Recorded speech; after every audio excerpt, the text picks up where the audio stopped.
Hello बच्चों, आज हम क्लास 8 के linear equation in one variable के बारे में चर्चा करेंगे। तो कुछ पहले कॉन्सेप्ट जानते हैं, जैसे में one linear equation in one variable किसे कहते हैं। तो डिफिनीशन लिखा हुआ है, वैसे इक्वेशन जिसमें से एक वेरिएबल, जिसमें से एक चर होता हो, कितना होता हो, एक चर एक वेरिएबल होता हो, और एक घात वाला यानी एक पावर, उसका मतलब पावर होता हो, एक पावर होता हो, उस समीकरण को क्या बोलते हैं हम, रेखीय समीकरण या लीनियर इक्वेशन कहते हैं। ठीक है, कोई दिक्कत नहीं। आनी कहता है कि एक वेरिएबल यानी एक्स होगा और उसका पावर कितना होगा, 1 होगा, जिसको क्या बोलेंगे हम, लीनियर इक्वेशन। जैसे y है तो y का पावर कितना होगा, 1, तो पावर कितना है इसका, 1, पावर x का पावर कितना है, 1, तो इसको क्या बोलेंगे, पावर 1 होगा। और वेरिएबल कितना है, x 1 वेरिएबल है, y 1 वेरिएबल है। ठीक है, तो कहता है वैसे समीकरण जिसमें एक वेरिएबल, जिसमें से एक वेरिएबल होता हो और एक घात वाले समीकरण होता हो, उसे क्या कहते हैं हम, रैखिक समीकरण कहते हैं, लीनियर इक्वेशन कहते हैं। जैसे में x + 10 = 20 यानी x पर पावर कितना है, 1, x पर पावर कितना है, 1 + 10, तब देख रहे हैं कि वेरिएबल 1 है और इसका पावर भी कितना है, 1 है, इसलिए क्या हो जाएगा, ये रैखिक समीकरण हो जाएगा, लीनियर इक्वेशन हो जाएगा। 7y + 9 = 23 यानी 7y, तो y क्या है, एक वेरिएबल है, इसमें तो y का पावर कितना है, 1 है, तो इस प्रकार से क्या हो गया, लीनियर इक्वेशन हो गया, कोई दिक्कत नहीं। उसके बाद वेरिएबल, अब वेरिएबल जिसमें चर्चा आ रहा है, वेरिएबल किसे कहते हैं, वेरिएबल तो जानेंगे कि मीनिंग, जैसे वेरिएबल का मीनिंग क्या होता है, विचरण, क्या होता है, विचरण, यानी अर्थात जिसका मान अस्थिर ना हो, मानो जिसका जो वैल्यू है उसका हमेशा क्या होता हो, चेंज होता हो, अस्थिर ना होता हो, और हमेशा वैल्यू क्या होता हो, बदलता रहता हो, चेंज होता हो रहता हो, उसको बोलेंगे हम वेरिएबल कहेंगे, क्या बोलेंगे, वेरिएबल। जैसे में x y z m l, मतलब जो भी वेरिएबल लिखेंगे हम स्मॉल में लिखेंगे, क्या लिखेंगे, स्मॉल में। जैसे में लिखा हुआ है कैपिटल A + x, तो a क्या हो गया मेरा, वेरिएबल, और कैपिटल A लिखा हुआ तो इसका मतलब क्या हो गया, ये कांस्टेंट वैल्यू है, क्या है, कांस्टेंट वैल्यू। जहाँ पे स्मॉल में a b c लिख देंगे, जैसे में a b लिख देंगे, a और b लिख देंगे, तो मान लिया जाएगा यहाँ पे a क्या है मेरा, वेरिएबल है, और b क्या है मेरा, कांस्टेंट है। तो जो स्मॉल में लिखेंगे, जो भी वेरिएबल रहेगा वो हमेशा क्या रहेगा, कैपिटल लेटर में होगा, स्मॉल लेटर में, सॉरी स्मॉल लेटर में होगा। ठीक है, कोई दिक्कत नहीं। अब इसके आगे चलते हैं, एक्सरसाइज।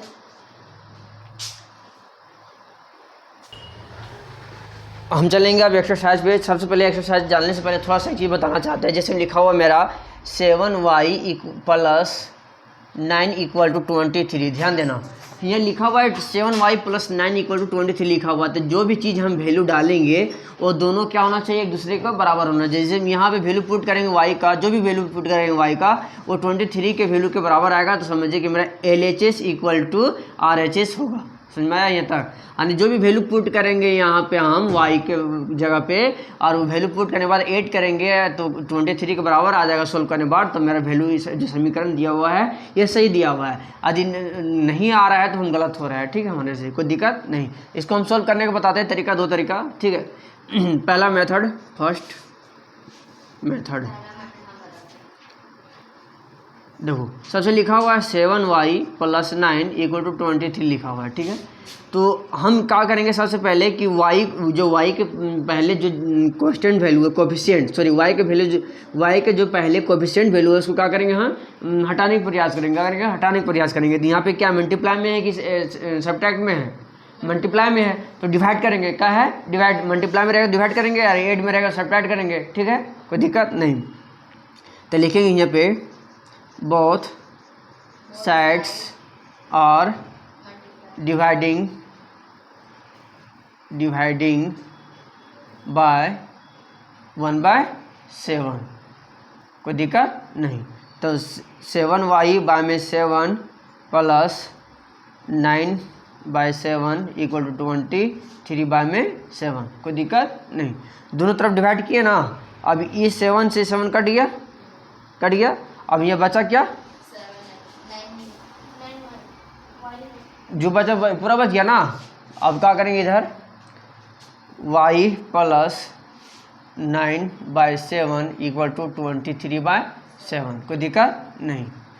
अब क्या करेंगे हम, अब क्या करेंगे, इसको सब्ट्रैक्ट करेंगे। यहाँ देखिए 9/7, इसको करेंगे हम सब्ट्रैक्ट करने का प्रयास करेंगे, क्या करेंगे हम, सब्ट्रैक्ट। लिखेंगे फिर both sides are subtract by 9/7, कितना से करेंगे 9/7 से, तो y plus 9/7 minus 9/7 equal to 23/7 minus 9/7। कोई दिक्कत नहीं। अब उसी प्रकार से फिर इसको करेंगे, प्लस माइनस में है तो सब्ट्रैक्ट कट जाएगा, तो y इक्वल टू, अब बताओ 7 का एलसीएम कितना होगा, 7 होगा, और 23 माइनस 9 सब्ट्रैक्ट करेंगे कितना बचेगा, बताओ। 13 में 9 चल जाएगा तो कितना बचेगा जी, अरे 2 बचेगा ना, 2 बचेगा। अरे सब्ट्रैक्ट करने बोल रहे, सब्ट्रैक्ट करने जानती है ना।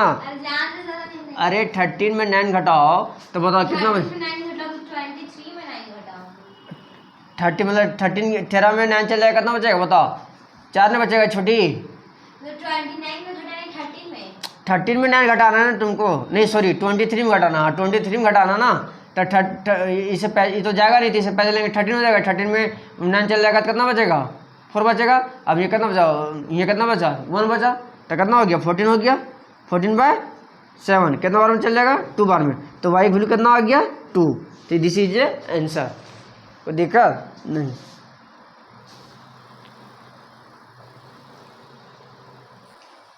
अब एक्सरसाइज पे चलते हैं। एक्सरसाइज में पहला दिया हुआ है x + 3 = 5, ठीक है। तो एग्जाम्पल नंबर था, आ रही है पे देखो तो 5। अब देखो इसको हम दो तरीका सोल्व करेंगे, दो तरीका अच्छा लगता है वो सोल्व कर सकती है, ठीक है। पहला हम क्या करेंगे, पहले सब्ट्रैक्ट करेंगे, बोथ साइड्स सब्ट्रैक्ट बाय 3, ठीक है। तो x + 3 - 3 = 5 - 3, कोई दिक्कत। चलो तो प्लस माइनस कट जाएगा तो इक्वल टू बचेगा, यहाँ 5 में 3 चल जाएगा तो 2, this is a answer. Second method देखेंगे हम, x + 3 = 5, डायरेक्ट सोल्व करेंगे हम। इधर यदि इक्वल की साइड में प्लस में है तो इक्वल को साइड में जगह किस में हो जाएगा, माइनस में, हिलाओ मत। इक्वल का यदि इस साइड प्लस में है तो उधर जा कहा जाएगा, माइनस में हो जाएगा। तो x = 5 - 3, तो x = क्या हो जाएगा 2, दिस इज अ आंसर। चलो दूसरा नंबर, हाँ नहीं तो हाँ वो माइनस प्लस कट जाएगा ना, ठीक है। कोई दिक्कत, उतारो आगे देखो। हम चलते हैं इसी प्रकार से 2 3 4 बन जाएगा, ठीक है। हम चलते हैं डायरेक्ट 5 में। z - 4 = 8, क्या करेंगे, ये पहले both side adding by 4, z - 4 + 4 = 8 + 4, तो कितना हो जाएगा, मुन प्लस माइनस कट जाएगा, तो z 8 + 4 कितना हो जाएगा 12, this is a answer. Second method, z - 4 = 8, देखो इक्वल की साइड माइनस में है तो इक्वल की साइड क्या हो जाएगा प्लस में, तो z = 8 + 4 = 12, this is a answer. आगे अब चलते हैं हम 6 नंबर, 3x = 18, ये मल्टीप्लाई में है, डिवाइड करते हैं, लिखें डिवाइडिंग बोथ साइड बाय 3, 1/3 लिखेंगे ना, तो 3x = 3 = 18 बाय में 3, 3 कट जाएगा और 3 6 जा 18, तो x का वैल्यू कितना आ गया 6। सेकेंड मेथड बनाना चाहेंगे, कैसे बनाएंगे देखो, आ रहा है ना। सेकेंड मेथड 3x = 18 है ना, अब इधर मल्टीप्लाई में, यदि इक्वल के इधर मल्टीप्लाई में तो उधर जा जाएगा डिवाइड में, तो x इक्वल टू का होगा 18 बाय में 3 6 18 यानी 6। This is the answer. उतारो।